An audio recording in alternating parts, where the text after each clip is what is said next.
Hola, estamos en Ciudades Contrastados, un programa de televisión del Instituto de Estudios Urbanos de la Universidad Nacional de Colombia y de Unimedios, la Unidad de Medios de Comunicación. Soy Carlos Alberto Patiño Villa, profesor del instituto, y vamos a dedicarnos hoy a una de las conversaciones que, digamos, podríamos tener más destacadas en este programa, y es que vamos a hablar con Ernesto Gull. Ernesto Gull, pues, es miembro de la Academia de Ciencias Exactas y Naturales de Colombia, es ha sido profesor universitario con una larga trayectoria y ex viceministro de Medio Ambiente, pero es sobre todo quizás uno de los ambientalistas más reconocidos del país. Ernesto, muchas gracias por estar con nosotros. Con mucho gusto, para mí es un placer compartir este rato con ustedes. Quisiera iniciar esta conversación contigo, dado que tú eres, pues, un ambientalista muy reconocido, quizás uno de los que más conoce el problema de ordenamiento territorial del país y la estructura, digamos, de planeación del territorio, preguntándote por quizás uno de los elementos más importantes de manera muy general, y es: ¿existe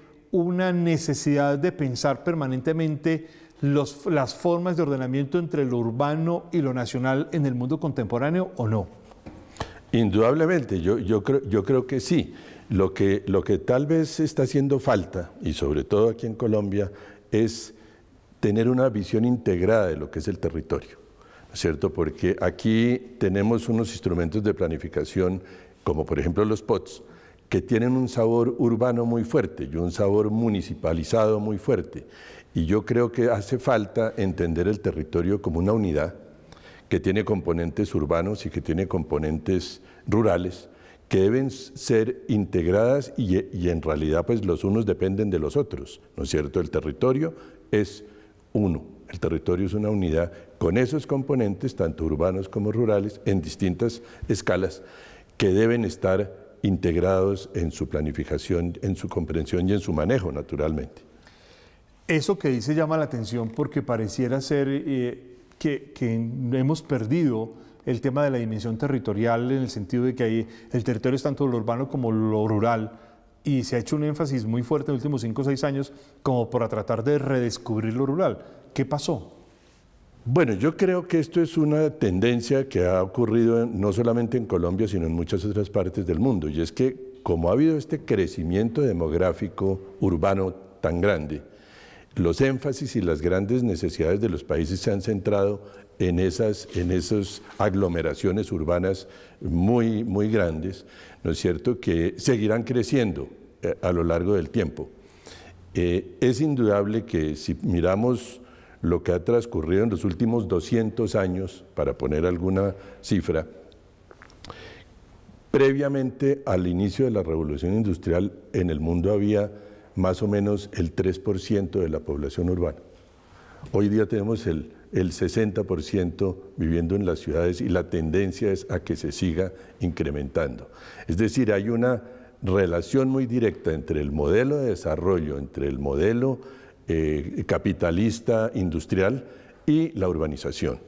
Y eso ha hecho que, como este modelo es el dominante, naturalmente en las ciudades se haya concentrado unas enormes cantidades de población que generan, por una parte, unas necesidades de vivienda, de servicios básicos, de infraestructura, etcétera, y por otra parte, unos impactos ambientales concentrados muy fuertes, muy grandes, que el territorio no tiene la capacidad de absorber completamente. En esa dimensión ha habido una especie de problema político, y lo quiero poner, aprovechando que has introducido una dimensión histórica. Ha habido un problema de gobierno entre lo urbano y lo nacional. Y con la consolidación de las naciones-estado en los últimos 150 años, pareció que el tema urbano había quedado resuelto. Sin embargo, cuando miramos un poco a la década de 1960, 1970 acá, el problema urbano no solo no fue resuelto, sino que plantea dinámicas que incluso son diferentes a la de los estados nacionales. Es indudable, claro. Yo creo que eso es lo que ha pasado, y de alguna manera nos hemos olvidado de lo rural. Yo creo que en Colombia nosotros asociamos lo rural con lo anticuado, con la pobreza, incluso con lo folclórico, ¿no es cierto? Y lo urbano en el colectivo imaginario lo asociamos con los avances, con las oportunidades, con la modernidad, con el siglo XXI, con las comunicaciones, y esa dicotomía entre lo urbano y lo rural se traduce en lo político, ¿no es cierto? Y hace que nos concentremos y miremos mucho más lo urbano que lo rural.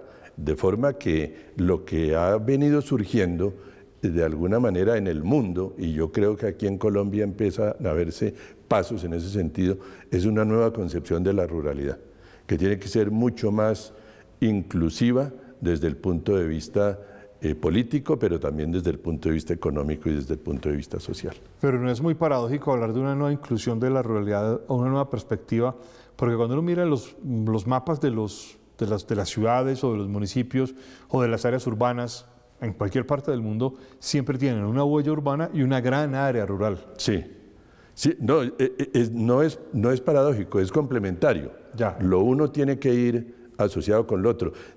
Digamos, mirado de una manera extrema, uno pudiera decir que lo urbano tiene una relación parasitaria con lo rural, ¿no es cierto? Lo urbano depende de lo rural.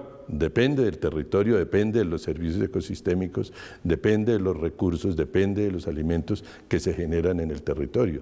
Uno no pudiera pensar en una ciudad sin territorio, pero sí puede pensar en un territorio sin ciudad. En esa perspectiva, Ernesto, ha habido un problema en la concepción de los planes de ordenamiento territorial en Colombia.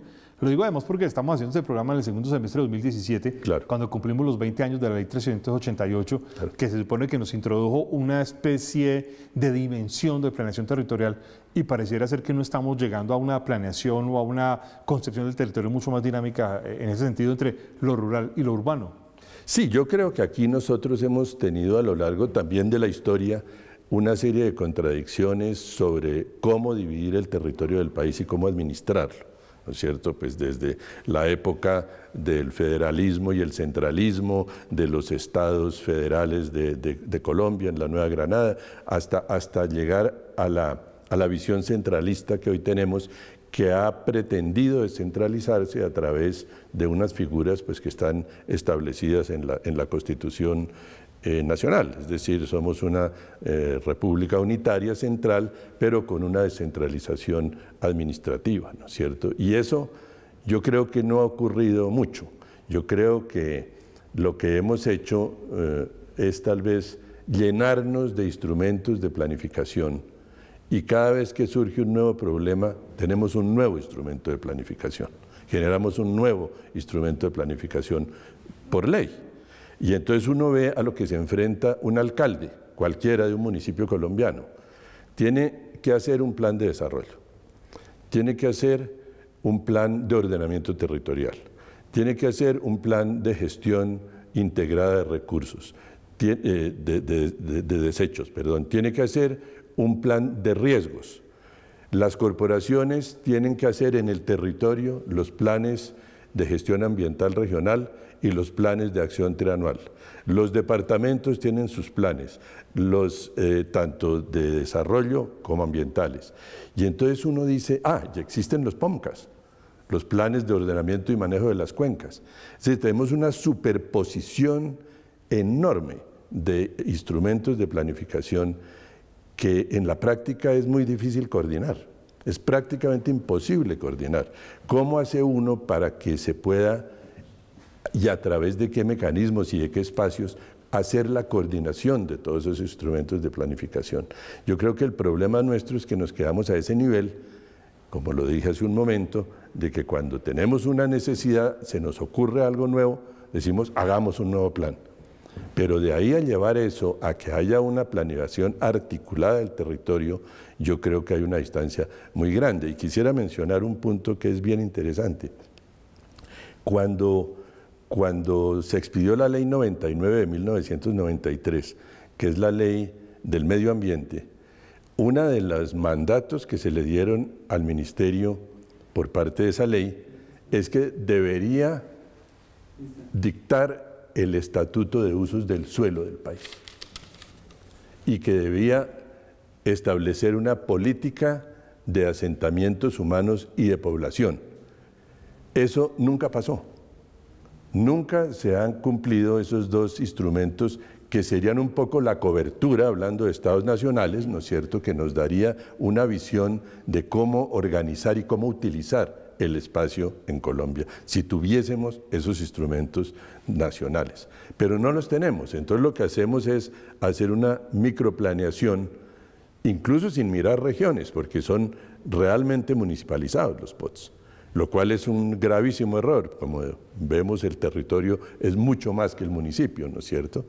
Y los famosos determinantes ambientales que están establecidos también en la ley, que serían los que dieran el soporte, la coordinación entre los diferentes planes de ordenamiento territorial, por ejemplo, municipales, pues no se obedecen en la práctica.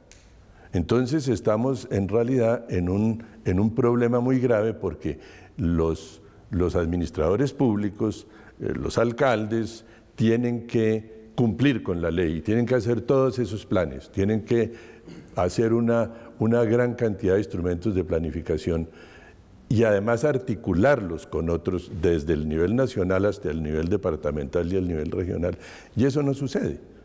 Y además los planes de ordenamiento territorial son muy inestables durante su misma vigencia. Se modifican mucho, van para un lado, van para el otro, se utilizan los mecanismos de planes parciales para desarrollar ciertos proyectos que se quieren llevar a cabo. Es decir, lo que nosotros tenemos en el fondo es una gran crisis de planeación territorial. ¿Tendrá que ver esto, Ernesto, con la idea de que los POT han sido asumidos como instrumentos técnicos y no instrumentos de gobierno?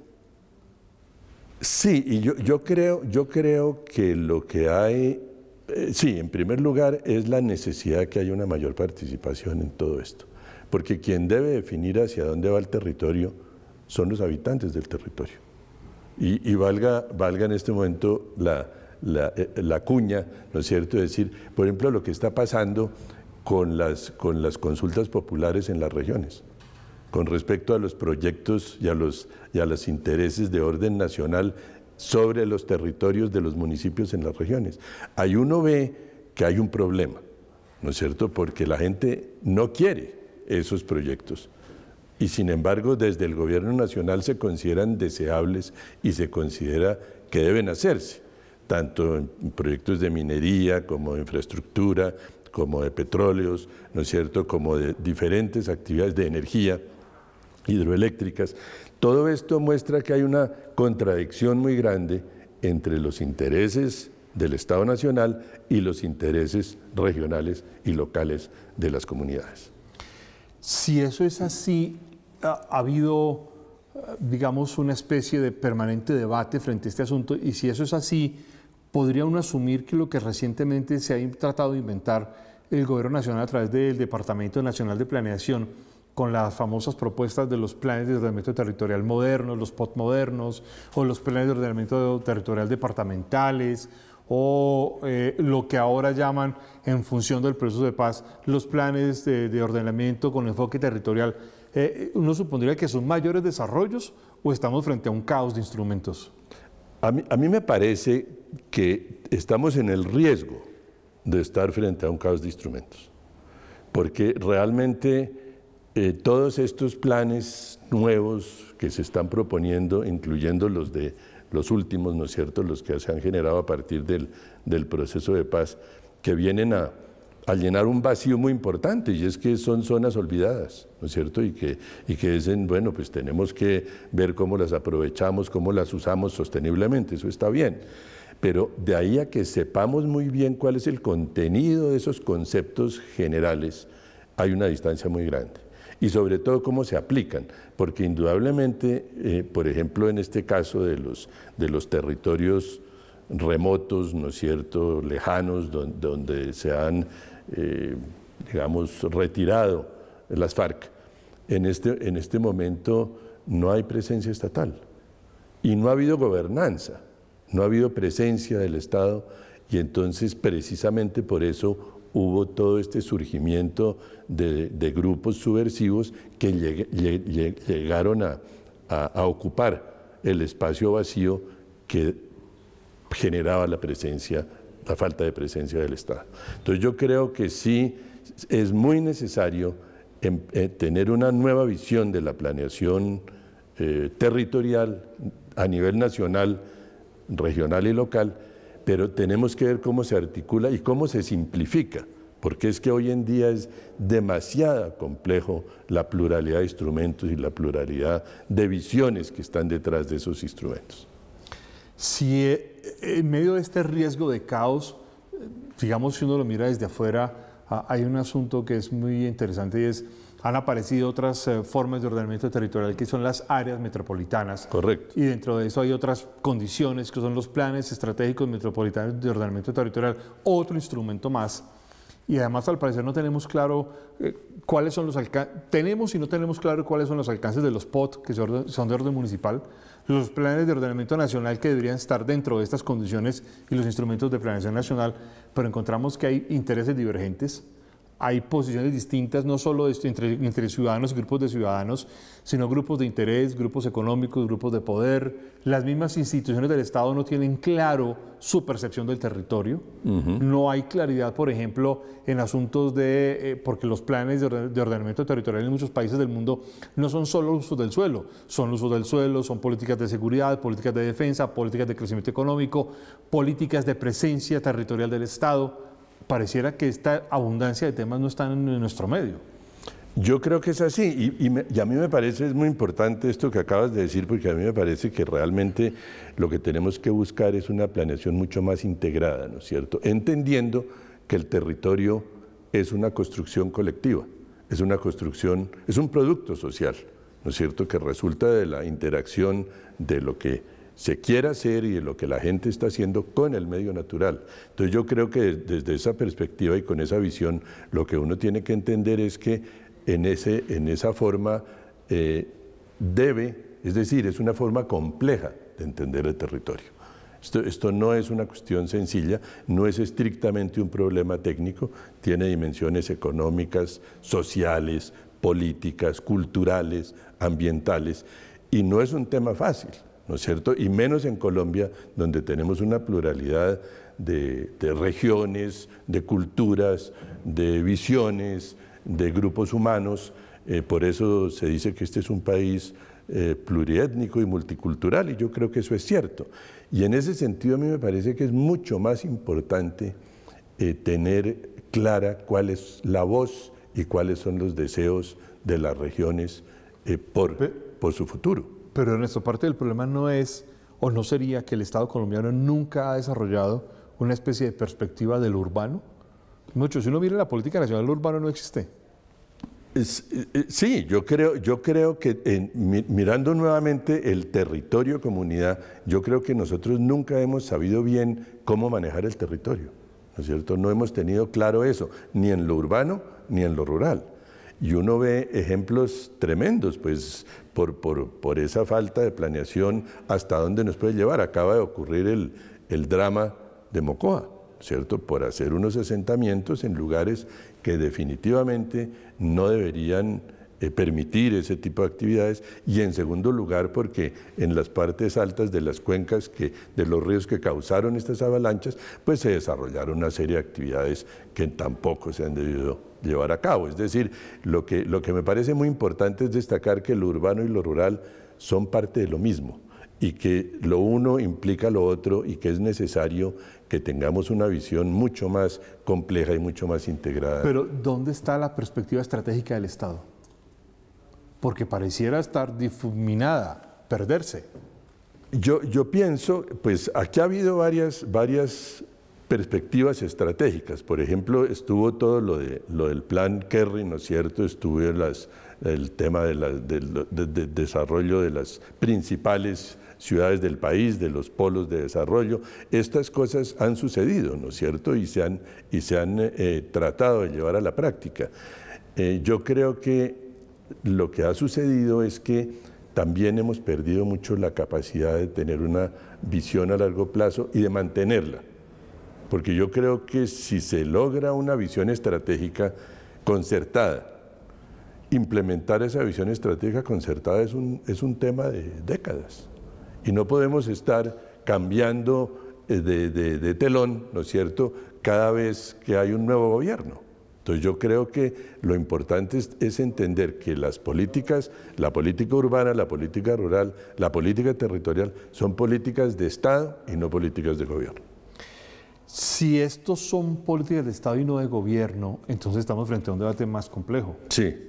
Porque en Colombia pareciera ser que todavía no diferenciamos claramente qué es Estado y qué es gobierno, y tenemos un lío muy complicado con el régimen presidencialista que suele confundir permanentemente una cosa con la otra. Y frente a lo territorial, ahora ponías el ejemplo de las consultas populares frente a hidrocarburos, frente a explotación minera. Resulta que aquí tenemos un lío complicado, y es que la nación había definido que el subsuelo es de la nación, del Estado Nacional, y que los demás pueden tomar decisiones sobre el territorio en lo superficial. Pero resulta que si miramos integralmente lo rural, lo urbano, es parte de lo mismo, es inseparable. Es parte de lo mismo, no se puede separar. Entonces yo creo que lo que tenemos que tener es una concepción clara de qué es el territorio, porque indudablemente el territorio no es únicamente el mapa. Claro. Es lo que está encima, que es el aire, y lo que está debajo. Es que quiero ponerte ejemplos que involucran todo este asunto, que son ejemplos que tú iniciaste con lo de Mocó hace poco, el desastre natural, pero tenemos Mocó, Armero, Armenia, claro. El municipio de Salgar en Antioquia, claro. Gramalote en el centro del país, bueno, todo este, digamos, asuntos, y pareciera ser que los instrumentos de planeación no solo no sirven, no son eficaces, no dan información, no aportan información, o no sirven para tomar decisiones. ¿Dónde está el problema? Pues si yo tuviera esa respuesta, te la daría y seguramente me ganaría muchos honores, ¿no es cierto? O muchos líos. O muchos líos. Yo creo que el problema es que realmente tenemos que tener esto como una visión de mucho más largo plazo y también mucho más participativa, en donde haya instrumentos de participación y espacios de participación definidos, porque también nuestra participación, nuestras formas de participación son muy elementales y muy rudimentarias y demasiado simples, diría yo.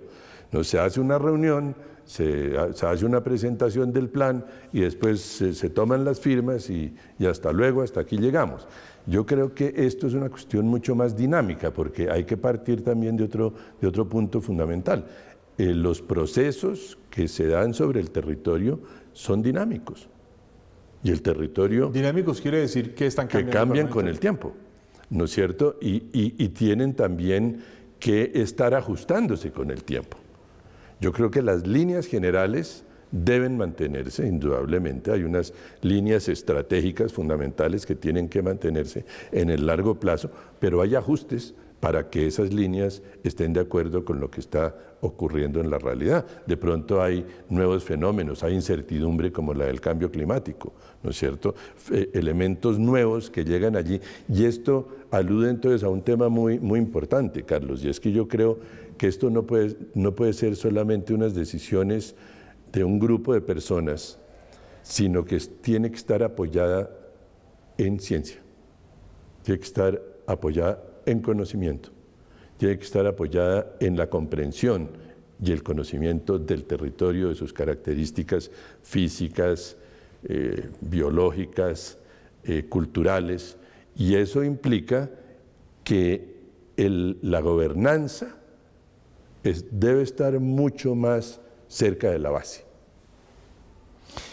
Si eso es así, ya nos quedan pocos segundos. Hay una pregunta que me es inevitable hacértela, y es que hemos visto que algunos gobiernos urbanos de algunas ciudades, por ejemplo, han pretendido despoblar las ciudades y han propuesto o han dicho que lo importante sería que muchos de los habitantes se fueran a otros lugares del país para poder resolver los problemas urbanos, pero eso no resuelve nada. No, eso no resuelve nada, no. Desde luego que no resuelve nada. Yo creo que también hay unos fenómenos de migración y de cambio de ubicación de la población, ¿no es cierto?, que se deben a unas variables de tipo socioeconómico que son las que hay que modificar. Y realmente ser capaces de generar en los espacios rurales y en las poblaciones menores unas condiciones de vida mucho mejores y mucho más justas y equitativas para la gente. Solo 10 segundos, Ernesto. Si de ti dependiera, ¿eliminarías instrumentos de planeación? Yo creo que eso requiere un completo y absoluto reforma, ¿no es cierto? Volver como se dice, hacerle una reingeniería a la planificación territorial del país, yo creo que sería un aporte fundamental para el futuro. Ernesto, muchas gracias por haber estado con nosotros en Ciudades Contrastados. Con mucho gusto. Y a ustedes los esperamos en una próxima emisión de este programa.